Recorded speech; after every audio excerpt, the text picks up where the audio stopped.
agasobanuye kacu tugatangiriye kuri site y'ubwubatsi aho Jolande yaraje kureba fiancé wiwe Jimmy yari yasabye girlfriend yiwe ko yaza kumusanga ku kazi aho akorera. Hari surprise yari yateguye kuba yamukorera. Akihagera yasanze Jimmy arimo kwikorera udufuka twa sima ari gufatanya n'abayede. Jimmy yari engineer ariko ni wa muntu wiyoroshya. Jimmy yarakebutse ahindukiye yararebye ahita abona Jolande, arangije ahita aza kumusuhuza, azaje kumuhobera, araza atumiza utishiri wanjye. Ako kanya Jolande yahise amwiranda ati ndakwiyamye mvaho shingukaho n'umureho. Yaramubwiye ati ese urakeka ari ibiki urimo gukora? Urumva ari ibiki urimo kugerageza kuba wakora? Nta soni ufite?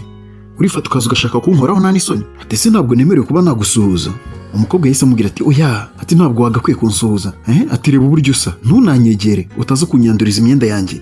Urabona nambaye ikanzu ihenze cyane, winyegera. Jimmy yaramubwiye ati sheri wanjye nta kibazo, tinsuhuza ntacyo bitwaye. Umukobwa yaramubwiye ati oya ndakwiyamya turashaka kunyanduriza imyenda. Jimmy yarakomeje ahatiriza kuza ngo amusuhuze, aramubwira ati nakubwiye ngo ntago ukwiye kuba wanankoraho, ni gute ugerageza kunkoraho nakubujije? Yaramubwiye ati ntuzongere n'umunsi n'umwe kuba wagerageza no kuba wanankoraho, wamubeshyiwe. Jimmy yazunguje umutwe arumirwa, nuko wa mukobwa mushuti wa Jolande bari kumwe yahise amubwira ati Jolande tuza, ibi ngibi ntago ari ibintu bya danje, kuba wasuhuza boyfriend wawe ntago ari ibintu birenze. Yaramubwiye ati Jolande mfite indi kanzu nziza kandi ni nshyashya irahari mu bag yanjye, ushaka nayiguhereza ukayambara ariko ugasuhuza sheri wawe. Igihe icyo ari cyo cyose wabishaka wahindura imyenda. Ako kanya Jolande yahise abwira mushuti wiwe ni gute umbwira guceceka, uyu mutipe Jimmy ni umubeshyi. Ako kanya Jimmy nawe yahise amubwira ati ibyo mushuti wawe arimo kuvuga nibyo, nubwo naba nakwandurije imyenda wakambara n'indi nta kibazo ariko ukansuhuza. Ako kanya Jolande yahise amusubiza ati ndashaka ko nambwiza ukuri kugeza muri aka kanya, wambwiye ko uri umu engineer,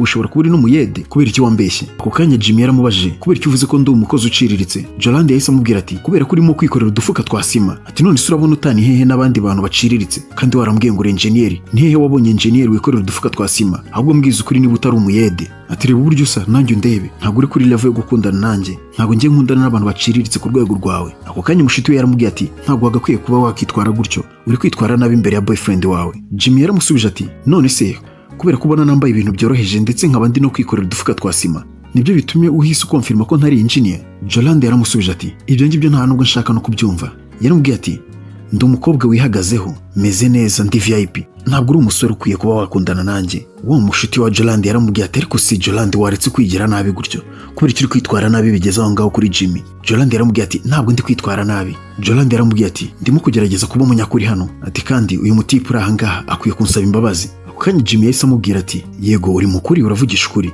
ngusabye imbabazi ko ntagerageza kuba nakigira umuntu wa danje, kuba nigira umuntu woroheje, mbisabiye imbabazi. Kuba ngerageza kubaho mu buryo bworoheje, mu buryo bwanjye ntekereza ndetse akaba atari bwo buryo ukunda. Jolande yahise amusubiza ati ikindi kintu kimwe nifuza, ndifuza ko usiba amafoto yose dufitanye. Wa mushuti wa Jolande yahise abwira Jimmy ngusabye imbabazi mu cyimbo cye, ati rwose wihangane njye n'inshuti yanjye reka tube tugiye. Ako kanya Jimmy yarahindukiye abona umuyede wari uri mu kazi, arangije ariyumvira ahita atekereza ikintu agiye kuba yakora kugira ngo abashe kuba yatestinga wa mukobwa niba koko akunda imitungo. Yahise amubwira ati Jolande buretse gato nkubwire. Jolande yarahindukiye arareba, arangije Jimmy yaramubwiye ati ese koko urumva wifuza guhura na engineer wa nyawe? Ako kanya besto wa Jolande yahise amubwira ati Jolande reka tugende, reka tuve hano. Jolande yaravuze ati oya ndeka. Yahise abwira Jimmy yego ndashaka kubonana n'uwo engineer wa nyawe, ndashaka kumubona. Jolande yabwiye mushuti we urabona ko Jimmy ari gushaka kunkinisha kandi ntabwo nabimwemerera. Yahise abwira Jimmy ako kanya yego ndabyemera, ndashaka guhura na engineer wa nyawe munyereke. Jimmy yaramubwiye ati nta kibazo ndaje. Jolande na besto wiwe basigaye bategereje.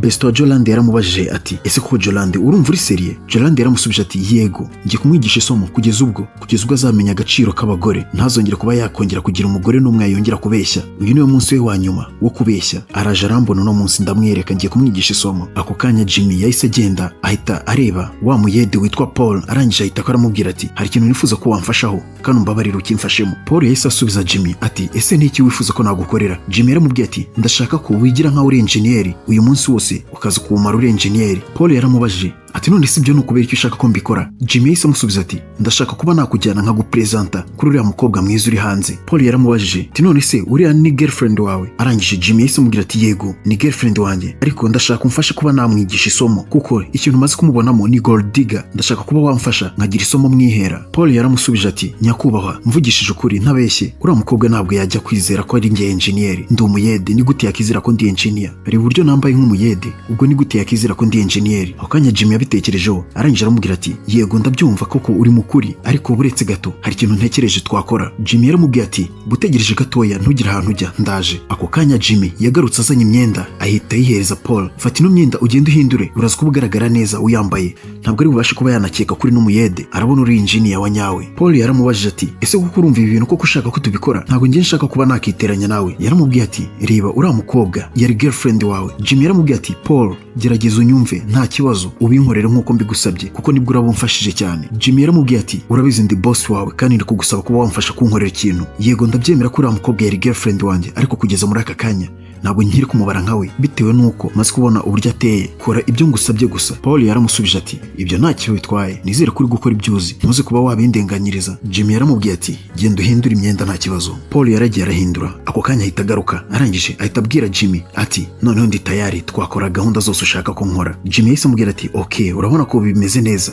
Yahise ahinduranya nawe ingofero ati urabona ko birakubereye noneho reka tugende. Noneho tugaruka hanze aho Jolande yarahagaze na besto wiwe. Yaramubwiye ati reka tugende wana batinze cyane reka twigendere we niba ushaka kugenda igendere njye ntabwo mva hano. Ako kanya baraje Paul aza yambaye nka engineer kandi ari umuyede. Ako kanya Jolande akimubona yahise atangira kwisetsa ahita atangira kubwira besto wiwe ngo akoreba mbega uko ntari bogari ngo usibye no kuba ari engineer reba noneho ni bogari ni na mwiza urabona ko arasa n'umukapo. Ako kanya Jimmy yahise aza imbere yabo ahita abwira Jolande ati uyu niwe boss wanjye. Ako kanya Paul yahise abasuhuza ati ni byiza kuba nahura nawe. Ako kanya Jolande yahise avuga ati atufite izina ryiza Paul. Ako kanya Paul yahise amusubiza ati urakoze cyane. Jolande yaramubaje atese mbwira niwe boss wa Jimmy. Paul yahise amusubiza ati yego ni njyewe. Jolande yahise amusubiza ati ni byiza cyane noneho njye nitwa Jolande. Jimmy ako kanya yahise yijijisha ahita abwira Paul ati boss atese hari icyo bitwaye ndamutse mfashe umukobwa nkajya kumwereka y'amazu tumaze iminsi twubatse nkagenda nkamwereka ibikorwa byose umaze gukora. Ako kanya Jolande yahise yitangurana ati yego ndumva nifuza kuba nabona akazi mumaze iminsi mukora ndashaka kubona results z'akazi kanyu. Paul yaravuze ati kuva boyfriend wawe nta kibazo bifitemo nta kibazo nakujyana nkajya kukwereka rwose. Ako kanya Jolande yahise yihakana Jimmy ahita aravuga ati njye ndi single rwose nta kintu mfite mpuriyeho na Jimmy rwose umbabarire ntiwongere no kumwita boyfriend wanjye. Jimmy nawe yaravuze ati yego ibyo avuga ni ukuri ati nanjye ndi single ati ntabwo ari girlfriend wanjye ati ntongeraho ikibazo. Ako kanya Paul yaravuze ati oh niba ari uko bimeze rero ati nanjye nta kibazo mfite umwanya wose ndawugufitiye. Jolande yaravuze ati okay ndabikunze cyane ese twagenda. Paul yaramubwiye ati nta kibazo reka tugende. Ako kanya bahise bagenda. Jimmy yahise asigarana na besto wa Jolande ariko mbere yuko Jolande agenda besto yaramuhamagaye ati se Jolande koko ugiye kujyana n'uno mugabo ati mwakundanaga na Jimmy none muri aka kanya urukundo mwari mufitanye rwose wese uruca amazi wese uruhindura zero atari ko wagiye uba serieze. Jolande yaramubwiye ati ndakwiyamye mbabarira izo nama zawe ntazo nshaka kumva nta boyfriend mfite ndi single. Jolande yabwiye besto yiwe ati urabizi ko ngiye nta muntu ujya ukina nanjye ngiye kumwereka isomo ngiye kumwigisha uyu munsi. Jimmy arambona wa mukobwa yahise abwira Jolande ati niba ujyanye n'uriya mugabo nanjye ndagusiga ntabwo ndi bugume ahangaha. Jolande nawe yahise amubwira ati nuramuka unsize ubwo bushuti bwacu buraba burangiriye ahangaha ati umwanzuro ni uwawe. Ahita abwira Paul ati twagenda. Ako kanya yahise afata Paul akaboko bahita baragenda. Jimmy ahita asigarana na wa mukobwa ahangaha ababaye cyane. Ako kanya Jimmy yatangiye kuganiriza wa mukobwa aramubwira ati natekerezaga ko uyu munsi uri buze kuba umunsi mwiza mu buzima bwanjye. Tugaruka kuri Paul na Jolande bari bamaze kugeramo imbere bahagaze iruhande rwa piscine. Jolande ahita abwira Paul ati mbega inzu nziza ati inzu yawe ni nziza cyane. Ako kanya Paul agiye kumusubiza byaramucitse aravuga ati yego iyi nzu ni nziza ariko si yanjye. Ako kanya Jolande yahise amubaza ati none se inzu ni yande? Paul yahise amubwira ati yego inzu ni yanjye kubera ko ngira imitungo myinshi cyane niyo mpamvu ntirirwa mvuga ko ari yanjye. Ako kanya Jolande yahise amusubiza ati nkunze uburyo ufite imitungo myinshi cyane ndetse noneho n'akarusho ukaba ufite n'iyo role y'ubwenjeniyeri ati ni ibintu bya danje by'ingenzi cyane. Akimara kumubwira ibyo ngibyo Paul yaramubwiye ati abafundi ndetse n'abayede babaye badahari aka kazi kacu ntabwo kagerwaho nabo ni abantu b'ingenzi cyane muri aka kazi. Jolande yarababaye kubera ko bamuvuguruje. Duhita twigarukira kuri Jimmy ari kumwe na wa mukobwa yahise akora mu mufuka akuramo impeta iri yateganyije kuba yapropoza Jolande amusabe ko babana. Wa mukobwa akimara kubona ya mpeta yahise abaza Jimmy ati se wari ugiye kumupropoza? Jimmy yaramubwiye ati yego nifuzaga kuba namusaba ko twabana. Ibaze ko nari naranamuguriye n'inzu nziza cyane ihenze. Guhera uyu munsi numvaga ko twagombaga gutangira kuyibanamo ariko arantengushye. umukobwa yaramubwiye ati rwose unyihanganire, ariko mbwira ni gute ibyo bintu wabashije kuba wabigeraho ukabona amafaranga yo kugura inzu ndetse n'iyo mpeta? Jimmy yaramusubije ati nakoze akazi kavunanye cyane, ariko nkajya ngenda nizigama kugira ngo buri kimwe cyose nifuza mu buzima nzakigereho, nzabasha kuba n'abana nawe. Ikintu kimbabaje ni ukuntu nsanze imbaraga zose natakaje, umuhate wose nashyize mu kazi kanjye ngerageza kuba nasevinga ngo tuzabashe kuba twabana, n'ubundi ntacyo byigeze bimara, naruhiye ubusa. Umukobwa yaramusubije ati ariko ni n'amakosa yawe kuba waramubeshye. Jimmy yaramubajije ati se kubera iki? Umukobwa yaramubwiye ati wamubwiye kuri enjeniyeri kandi waramubeshye. Yakomeje nawe kwijijisha yigira nkaho n'ubundi nyine ari umufundi usanzwe. Yabwiye umukobwa ati ntago nigeze nifuza ko yamenya ko ndi umufundi usanzwe uciriritse. Umukobwa yaramubwiye ati ntago wagakwiye guterwa ipfunwe n'akazi ukora, wagakwiye kuba proud y'akazi kawe. Yabajije umukobwa ati se kubera iki uvuga gutyo? Umukobwa yahise amusubiza ati papa wanjye yari umwubatsi mu buzima bwe bwose, ni byinshi yagejeje kuri famiye yacu, ariko yari umwubatsi usanzwe, yaratewe ishema n'akazi ke. Jimmy yahise amusubiza ati si abagore bose batekereza nkawe. Umukobwa yahise amubwira ati yego nibyo koko, abakobwa bose ntabwo bameze kimwe. Jimmy yahise amubwira ati umbabarire nimba nta kwinjira mu buzima, ese ni icyo ukora mu buzima busanzwe? Umukobwa yaravuze ati njyewe muri iyi minsi ndashomye, nta kazi mfite, ariko ubusanzwe ndi umukontable. Jimmy akimara kubyumva yaramubwiye ati okay, birumvikana ndabyumva, atariko nshobora kuba nagukurangira akazi. Umukobwa yaramubajije ati se nta kazi bwoko ki wandangira ubwo? Jimmy yahise abwira wa mukobwa ati reka nkwisabira ikintu kimwe, uremera kumbera girlfriend ngo uhereze ya nzu yanjye nari naraguriye wa mukobwa Jolande, niba wemera kumbera girlfriend? Umukobwa yahise amubwira ati uri kuvuga ngo iki? Ako kanya tugaruka kuri Jolande na Paul, bahise binjiramo imbere, bakomeje imbere bagenda baganira. Umukobwa arangije ahita abaza Paul ati waretse tukibagirwa ibi bintu byose twagendaga tuganira, noneho nkakwibariza ikibazo kimwe? Paul yaramusubije ati nta kibazo, wambaza ikibazo cyose wifuza kumbaza. Umukobwa yaramwegereye atangira kugenda amukorakoraho ati se uri single cyangwa uri mariye? Yahise amusubiza ati yego ndi single. Umukobwa yahise amubwira turumva uburyo bihuriranye, nanjye ndi single. Ati wasanga ari Imana yabishatse ko tuba twahura. Paul yaramubajije ati ese kubera icyo uvuga ibyo ngibyo? Umukobwa yaramusubije ati nagukunze, uri mwiza cyane pe. Paul yaramubwiye ati aturakoze cyane kubw'ayo magambo meza umbwiye, ati mbega ukuntu ari meza. Jolande yaramubwiye ati ndumva nshaka kuba nakishyura wa mufundi, ndashaka kumwishyura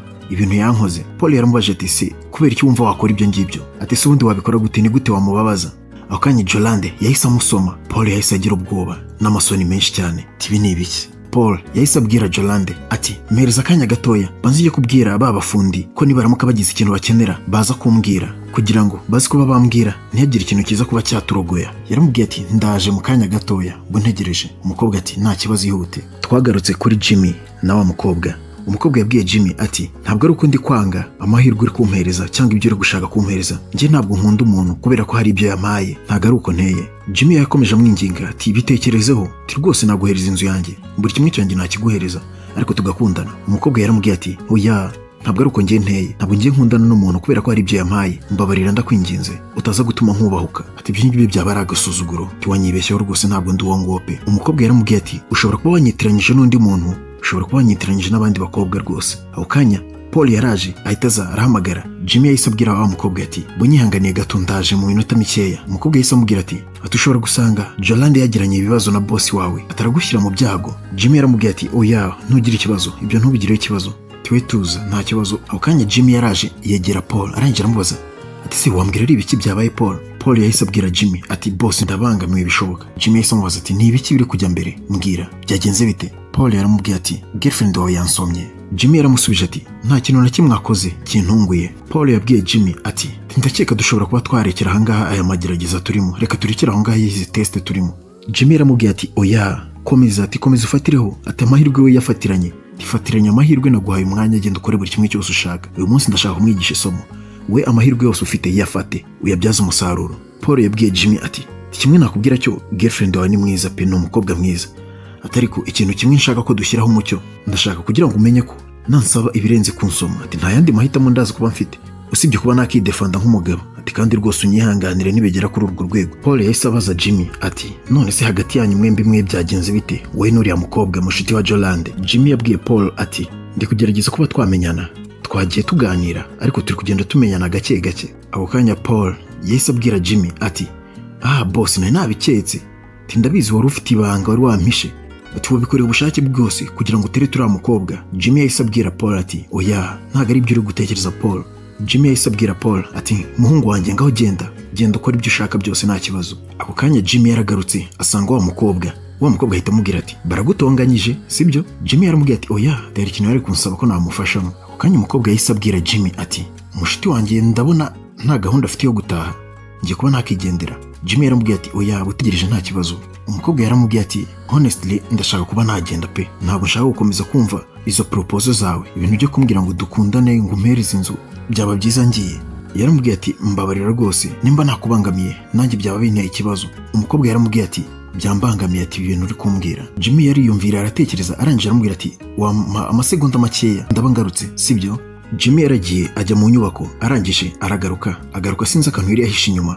Arangije ahita aramubwira ati twebwe nyine nk'abagabo hari igihe rimwe na rimwe tuba twabangama, ndagusezeranya ko bitazongera.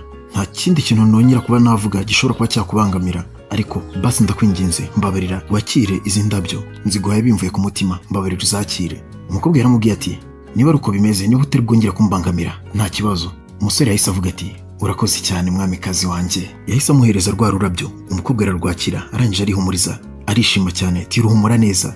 Umutipe yahise amubwira ati urabizi nagukunze pe. Umukobwa nawe yaramubwiye ati nanjye ndumva nagukunze, atari kuragaragara nk'umugabo ushobora kuba ari umugabo mwiza. Umukobwa yahise yemera ko bakundana arangije ahita aramubwira ati mushiti wanjye agiye kwicuza kuba yaragusize, tiburetse ngiye kuguha urukundo azicuza. Jimmy yahise abaza wa mukobwa ati se koko ubihagazeho ibintu urimo kuvuga, ugiye kunkunda koko? Umukobwa yaramubwiye ati rwose ati nta kibazo rwose, ati ibyo mvuga ndavugisha ukuri bimvuye ku mutima, uri umugabo mwiza uteye neza, ati ni gute se ntagukunda? Ntacyo bitwaye. Yaramubwiye ati urabona ufite buri kimwe cyose, uri mwiza, uri umwana mwiza, ufite imico myiza, ati niki subura? Ati kibura kimwe cyonyine, ati ni magic zibura zacu hagati yacu twembi. Jimmy yaramusubije ati urakoze cyane, mbega amagambo meza, ufite amagambo meza cyane, ndumva nishimye cyane pe. Umukobwa yaramubwiye ati cyangwa ibi nabyo ni ibindi binyoma byawe ko namaze kubona ko ubeshya cyane. Utipe yaramubwiye ati oya nukuri, ati uyu nguyu niwe njyewe wa nyawe, ati nta kindi kinyoma kirimo pe. Jimmy yaramubwiye ati bosi wanjye ariko anakeneye n'umuntu w'umukontabule, uramutse ubishatse ubaye ubinyemereye namuguteretera ku kazi akaba yakaguhereza. Umukobwa yaramubwiye ati ho ati byaba ari byiza cyane, nizere ko nta kindi kintu uzaza kunsaba, wenda niba ari akazi ugiye kundangira ugiye kukandangira, utazaza kumbwira ngo wandangiye akazi wenda ngo uze hari ibindi ukeneye, nizere ko nta bindi uzaza kunyishyuza. Jimmy yaramubwiye ati ikintu kimwe cyonyine ngiye nagusaba ni uko unyemerera ko tuzasohokana gusa. Ati rwose ati nicyo cyonyine, ati ndumva nshaka kuzasohokana nawe gusa. Umukobwa yaramubwiye ati oya ntabwo nabyemera, ati urabona uri ex wa besto wanjye, ni gute se ubwo ibyo nabyemera? Ati ntabwo twasohokana, ntabwo bishoboka. Jimmy yaramubwiye ati reka nkubaze ikibazo kimwe. Umukobwa yaramubwiye ati nta kibazo mbwira. Jimmy yaramubajije ati se iyo ntaza kuba ex wa besto wawe ndetse nkaba ndi umufundi uri aho ngaho usanzwe nyine umwubatsi uciriritse, ese byibura wari kwemera kuba wasohokana nanjye? Umukobwa yaramubwiye ati yego rwose twari gusohokana nta kibazo. Tugaruka hano kwa Jolande, yarahagaze wenyine amaze umwanya ategereje ko Paul agaruka. Paul nawe nibwo arimo kwinjira. Paul yaraje ahita abwira Jolande ati umukobwa mwiza umbabarire kuba nagutindije. Jolande yahise amusubiza ati iminota 5 yonyine niyo yaburaga, ati wari gusanga nigendeye kabisa. Arangije ako kanya Jolande yahise amubwira ati uremera kumfasha kuba najya kumwishyura uriya mufundi wambeshye muri iyo gahunda yo kugira ngo mubabaze? Paul yaramubaje ese kuko ibyo bintu urumva ushaka kubikora? Umukobwa arangije aramubwira ati cyane, cyangwa wowe ufite ikibazo, hari ikibazo ufitanye n'uriya mufundi? Timbwira niba hari ikibazo mufitanye. Paul yaramubwiye ati ndabigufashamo nta kibazo. Arangije umukobwa yahise amubwira ati aho ni sawa niba ubyemeye, noneho reka tugende njye kukwereka ukuntu ngiye kumwigisha isomo. Duhita tugaruka hano kwa Jimmy na wa mukobwa batangiye gukundana. Umukobwa yitwa Candy. Jimmy yaramubwiye ati Candy hari ikintu nshaka kuba nakubwira. Candy yaramusubije ati nicyo ushaka kumbwira? Ati se urashaka kongera kumbeshya nanone ko nabonye uri umubeshyi cyane? Jimmy yaramubwiye ati oya ntabwo nenda kuba nakubeshya, nicyo nshaka kuba nakubwira. Yaramubwiye ati Candy nashaka kuba nakubwiza ukuri ko ari njye engineer wa nyawe, ninjye uhagarariye amaproje menshi y'ubwubatsi muri uyu mujyi. Atari ko Candy mu gihe we wazaga uzanye na Jolande mushuti wawe, mwasanze ndimo kuba nafasha abakozi banjye, kuko ubusanzwe nsanzwe mbafasha, yaba abayede ndabafasha, yaba abafundi ndabafasha, ku buryo mba ndi gufasha abakozi banjye ndetse nanabatera motivation. Uramutse dusanganye bishobora kuba byakugora kuba watandukanya engineer n'abakozi. Niyo mpamvu Jolande yahise amfata kuriya. Ibyo ngibyo ntacyo ngiye biba bintwaye kuba nakorana n'abakozi nkaza n'abafasha, ntacyo bihindura ku cyubahiro cyanjye kuko atari cyo mparanira cyane, ntacyo byica mu kazi kanjye ndetse nta nicyo byica mu buzima bwanjye. Niyo mpamvu niyoroshya ngafasha abakozi banjye bose, ngiye bimbera byiza kuko abakozi bahita banyiyumvamo ndetse bagakora akazi bishimye. Candy yahise amubwira ati ariko wakabaye wambwije ukuri tugihura. Kendi yaramubwiye ati iyo bivuga kare hose Jolande ntabwo aba yajyanye na wa mutipe, ubu mwari kuba mukiri kumwe kubera icyo utamubwije ukuri hakiri kare. Jimmy yaramusubije, wabonye uburyo yareactinze akimara kubona ko nshobora kuba ndi umuyede cyangwa umufundo usanzwe. Ibyo nibyo nari nkeneye kuba namubonamo, kuko ntabwo nkeneye kubana n'umuntu tutaziranye. Byamfashije kuba namusobanukirwa. Wabyiboneye, reaction yiwe wayibonye, ntabwo igeze impereza n'amahirwe yo kuba nakisobanura. Ati none se urambwira ngo ndakomeza kumukunda gute? Ako kanya Kendi yahise abwira Jimmy ati noneho ubwo uri enjeniyeri mushobora kuba mwagenda noneho mukabana mwashyingiranwa noneho nta kibazo. Jimmy yahise abwira Kendi, oya Jolande ntabwo nkimukeneye mu buzima bwanjye, ntabwo nkimukeneye habe na gato. Kendi yasubije Jimmy aramubwira ati urabona ikintu gikenewe muri ubu buzima mukwiye kuba mwahana andi mahirwe ya kabiri, yaba wowe ndetse na Jolande mugahana andi mahirwe. Jimmy yaramubwiye ati oya byose byarangiye, nta yandi mahirwe, ntabwo ngiye nakundana n'umuntu ukunda imitungo, tuguse mu gihe imitungo yaba idahari ntabwo yansiga. Ntabwo uwo nguwo ari we muntu nkeneye mu buzima bwanjye. Nkeneye umuntu nkunda bya nyabyo, agakunda uwo ndiwe, adakunze imitungo mfite, adakunze ibyo ntunze. Uwo niwe muntu nkeneye kandi nabonye ari we wowe. Ibi bintu byabereye ahangaha byatumye nsobanukirwa Jolande uwo ari we. Nari kuzibeshya nkabana nawe, ibaze ko nari ngiye kumupropose uyu munsi ngo tube twabana, nari kuzashiduka umuntu yansize kubera imitungo. Jimmy yabwiye Kendi ati Jolande nta yandi mahirwe nzigera muhereza habe n'umunsi n'umwe, kandi rwose umbabarire, nubwo ari inshuti yawe umbabarire, ntabwo nabikora. Ishyire mu mwanya wanjye, yuza kuba ari wowe. Ese wari kuba wahereje andi mahirwe umuntu umeze nk'uriya? Nawe mbwira yuza kuba uri njyewe. Kendi yaramubwiye ati oya ntabwo nanjye namuha andi mahirwe pe. Ako kanya Jolande na Paul baraje baza mu cyumba. Jolande yashakaga ngo bajye kuhatwika, yashakaga kuba yakorana sex. Jimmy bimubabaze cyane, yashakaga kumubabaza birenze. Bageze hano kuri chambre basanga urugi rurakinze, nta rufunguzo rwari rurimo. Paul yabwiye Jolande ati harafunze. Jolande yaramubajije ati se niki cyabaye, mbwira niki kibazo gihari? Paul yahise amubwira ati ikibazo gihari nibagiye imfunguzo mu modoka yanjye, niki kibazo gihari? Aho kanya Paul yahise abwira Jolande ati none se hari ikibazo ndamutse ngiye nkajya kuzana imfunguzo mu modoka yanjye, noneho nkagaruka tugahita tuhatwika koko tukarangiza gahunda twe twapanze? Jolande yahise abwira Paul ati nta kibazo ndagutegereje. Paul yaraje asanga Jimmy ari kumwe na Kendi, aza amuhamagara nyine nk'umwubatsi usanzwe akoresha nk'umukozi wiwe. Jimmy yarijijishije ahita abwira Kendi ati ihangane gatoya. Paul yahise abwira Jimmy ati boss wambabarira ukabona hije urufunguzo rwa apartment yawe akagira akantu njya kwikorera? Jimmy yaramubajije ati uri seriye, yabikubwiye ko yenda kugutamo? Paul yaramubwiye ati sha nkubwije ukuri uko bimeze, ex wawe arashaka ko tujya mu cyumba ngo tukajya kuganiriramo ndetse tukaba twanahatwika, kandi nta rufunguzo mfite, dusanze hafunze. Jimmy yahise abwira Paul ati ikigaragara cyo ntabwo ugira isoni rwose, ntabwo ujya utinya abakobwa pe. Aka kanya mugeze kuri iyo ngingo, Paul yahise abwira Jimmy ex wawe ararenze, sinzi ko wari no kuzamushobora. Ako kanya Jolande yahise yimanukira, yaje yihuta aza aramubwira ati ese kubera icyo watinze, niki cyagutindije ahangaha? Urabona umwanya wose maze ngutekereje. Ako kanya Jimmy yahise abaza Jolande ati ese uko ugiye kuba wagumana nawe? Jolande yahise asubiza Jimmy ati yego, kugira ngo nawe uzabone ibyo wahombye kubera ibinyoma byawe, ndashaka kugira ngo nzakwereke igihombo wagize cyose. Jimmy yaramubwiye ati ibyo nta kibazo, icyo nakwifuriza muri aka kanya nuko nabifuriza kuzagirana ibyishimo wowe na Paul. Jolande yaravuze ati urakoze cyane, turagushimiye pe. Ako kanya Jimmy yahise abwira Paul aramubwira ati noneho Paul, usibye kuba wenda ndi bugutize inzu yanjye ndetse uyu munsi nanaguhaye na off, genda wisanzure rwose ukore buri kimwe cyose ushaka, nta kibazo. Uyu munsi nguhaye agakonje, nguhaye akaruhuko rwose,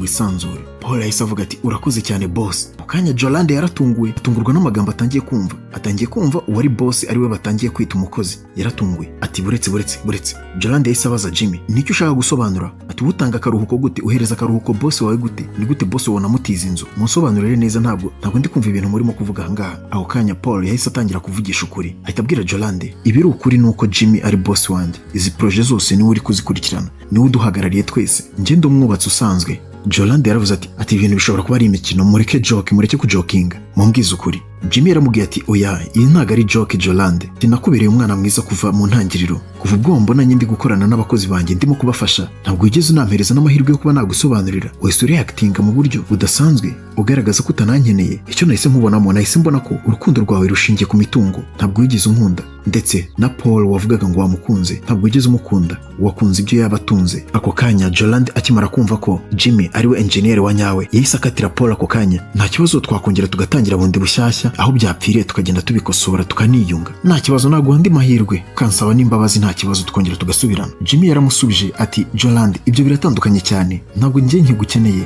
nta gahunda ngifite kuba nakorana nawe, byacu byarangiye rwose. ubu guhera muri aka kanya ibyishimo byawe biri kuri Paul, ntabwo ngiye tukiri kumwe. Aho kanya Jimmy yahise akora mu mufuka ahita afata imfunguzo azihereza Paul yigira kwitwikira n'ubundi, kuko n'ubundi Jolande yamwemereye kumutamo. Ahita arababwira ati Paul, ndakwifuriza amahirwe, akira imfunguzo za apartment, nanaguhaye off uyu munsi wirirwe wisanzuye. Ako kanya Jimmy yahise hindukira ahita abwira Candy ati se twakigendera. Jolande yahise avuga ati Candy, mpindukiye umunota mikeya.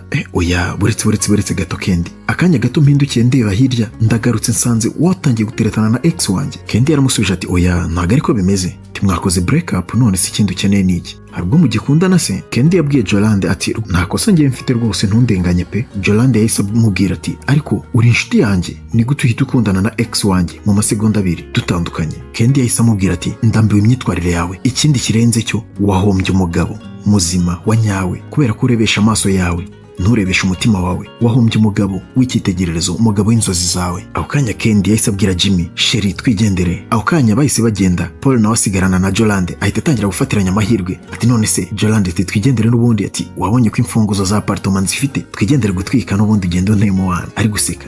Jolande yahise arakara arahindukira aramubwira ati mu bwenge waba utaye neza, ni gute watekereza ko najya gukorana sex nawe? Warasaze? Nta soni Paul, we w'umuyede uri aho ngaho uciriritse, ni gute utekereza ko najya gukorana sex nawe? Nta nubwo uzigira wongera kumbona mu buzima bwawe. Nyibagirwa, hita unyibagiza, umanagure mu bitekerezo byawe, wibagirwe ko wanambonye. Ako kanya Jolande yahise afata akayira arigendera. Paul asigara ahangaha. Arangije yahise amubwira ati nagusomye sha, ntabwo wabihanagura mu byabaye, ntaribi ntabwo naviriye mwahosha, genda. Paul yasigaye ababaye. Duhita tugaruka kuri Jimmy na Candy. Barasohokanye, yaje kumugurira ka ice cream, batangiye kugenda basohokana, batangira kugenda bakundana, urukundo rwabo rurakomera. Jimmy yari yasuye Candy, yahise amubwira ati Candy, urakoze cyane kuba wantumiye, ndishimye cyane kuba wari wanyimvise. Jimmy yabwiye Candy ati umugabo ari wese ashobora kuba yagwa mu rukundo akaba yakunda umugore mwiza nkawe. Candy yahise amusubiza genda shati vana iyo mitoma aho ngaho, ndabizi iryo jambo ribwira abagore bose. Jimmy yaramusubije ati oya, ntabwo abakobwa bose ariko mbabwira iryo jambo, ati iryo jambo ndibwira umugore ufite umutima mwiza gusa, ntabwo ndibwira buri umwe wese. Candy yahise abaza Jimmy ati none se ni gute wamenye ko mfite umutima mwiza? Jimmy yaramubwiye ati icyo nzi cyo nuko mfite ibyo byiyumviro bituma amenya uwo muntu ufite umutima mwiza. Candy yaramubaje ati none se ubaye wibeshye? Jimmy yaramusubije ati burya baravuga ngo nta nduru ivugira ubusa, ubwo nibyo. Candy yaramubwiye ati mu by'ukuri nagukunze pe. Jimmy yaramusubiza ati ati ibyo ni byiza kuba utangiye kunkunda. Jimmy yaramubwiye ati na betinga ko nshobora kuba nagusoma aka kanya ariko ntakoze ku minwa yawe, tiwereba gusa, ati ndeba. Yahise amuha akaga kisi ko mu muyaga. Candy yaramubwiye ati wow, byiza cyane, reka noneho nkwereka akantu dukora. Candy yabwiye Jimmy ati nimba wumva uri tayari mbwira, turabetinga, nuramuka utsinzwe urakora icyo ndi bugusabe, sibyo? Jimmy yaramubajije ati ese nk'ikintu kimeze gute? Yaramubwiye ati nuramuka utsinzwe uzakora nk'umufundi icyumweru cyose kandi bya nyabyo, apana bya bindi byo kugeraho ukigira enjeniyeri, turabyemeranye? Jimmy yaramubwiye ati ibyo ntacyo bitwaye, se urakeka ninde ufite ubwoba? Ati nta bwoba mfite shanda, byemeye, ngaho tubetinge. Umukobwa yaramubajije ati se uri tayari? Jimmy ati nta kibazo nditeguye mbwira. Yaramubwiye ati humiriza. Jimmy yateze umunwa azi ngo bagiye gusomana. Amukoza ka ice cream ku zuru arirukanka. Basi birukanka batangira kugenda bakina nyine nk'abantu bari mu rukundo. Urabona ko urukundo rwabo rwari rumaze gukura, bari bishimanye cyane. Jimmy yaraje aramubwira ati ntago biri fair, uranyibye. Ati uranyibye pe. Candy yahise amubwira ati noneho ndakeka ko ugiye wabibona ko ntoroshye, sibyo? Jimmy yaramubajije ushatse kuvuga iki? Yaramubwiye ati ibyo bisobanuye ko tugiye kujya mu mwanya wanjye aho nifuza hose, sibyo? Jimmy yaramubwiye ati wow, byiza cyane, ati nta kibazo, ibyo wifuza byose ndi tayari, nditeguye. Aho kanya Candy yahise amuhereza akabizu, bahise bafatana akaboko, ubwo bahise bagenda. Agasobanuye kacu naha karangiriye love story ya Jimmy na Jolande nuko yarangiye. Mwakoze cyane kureba video zacu, ibuka gukanda subscribe kugira ngo indi video tuzashyiraho itazagucika.